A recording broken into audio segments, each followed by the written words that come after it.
It's not about Palestinians. The story about the suffering Palestinian is bullshit, sorry. It's bullshit. I just saw it this morning. It happened to stay in my suitcase, so I thought I'll bring it to you, and I almost forgot.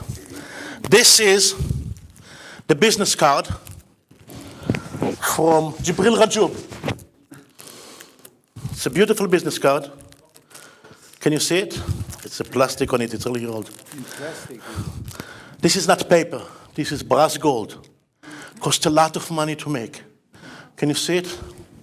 It's beautiful. Fantastic. Fantastic, right? Yeah. This is from the poor Palestinians, by the way. This is because of the suffering of the Palestinians. Beautiful. Who pays for it? Europeans. You guys, who love Palestinians, pay for it. So you can have a beautiful life. I went with this peace activist, and we were traveling in places, and they would take me, for example, Hebron. It's an example I give sometimes. You know Hebron, right? There is a Jewish settlement there, whatever. And they live, and around it, all the stores are closed, closed.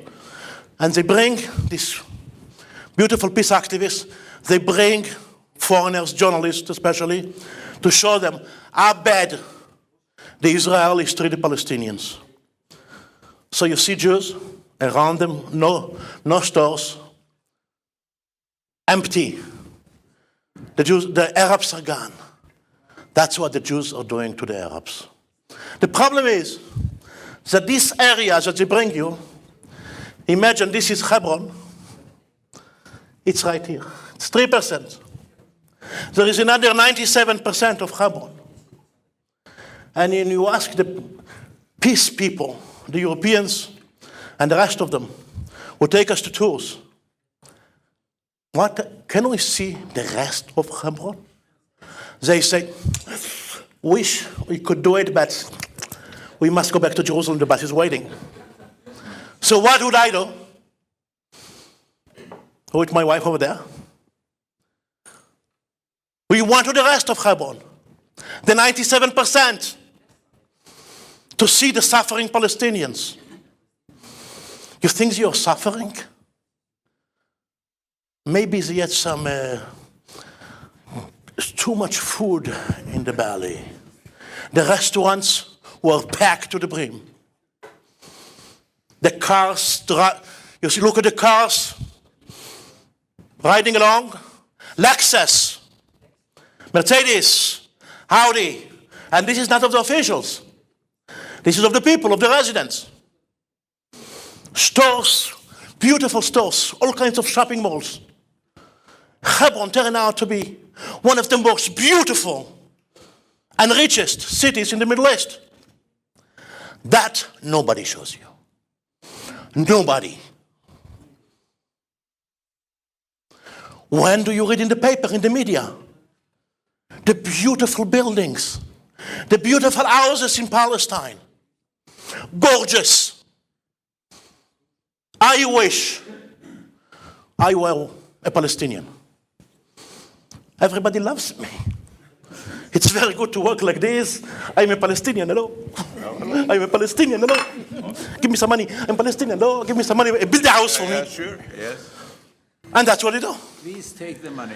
Take it, give it to me. Wallah, Allah loves you. Yeah. It works. Damn, it works. And the funny thing, when the book came out in Israel, the Israelis didn't even know.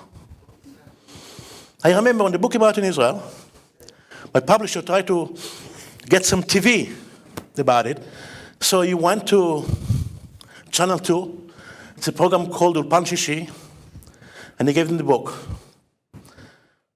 He said, can you do it? It's a shocking stories here. And the answers that came back from the Israelis, they said to my publisher, tell your Schmendrick, fat man, to go back to Germany. What he writes, so only imagine, we have the best reporters here. We have the best. None of it rings true. It's all lies. So I said, you know what? Tell the TV that I have movies. I can prove it. Raw material, non-edited. I said, okay. We met in the cafe in Jerusalem with one of them. I opened my MacBook Air and I just pressed. And he looked at it and he was like, oh, God, oh shit. Did they know you were, did they know you were? See, yes, of course they know I'm taking pictures. Of course. See, talk to the camera, don't you see? And then it became part, they made a 10-minute segment on this on Israeli TV. They did not know. The Israeli army, one day I'm walking in Jerusalem, and the phone rings and the Israeli army is calling. I say, what's your problem? He said, this is Mr. Tenenbom. I said, yes. So he told me it's a call from the army. I say, well, yeah, what's the problem? Can you tell us what you share with us what you think about Jibril Rajub? I say, you ask me? Yes. I say, you should know much better than me. I'm just, I'm not, you have intelligence. I said, but you probably know more. It's amazing how little they know. Again, because the Jew always thinks the other side must be right.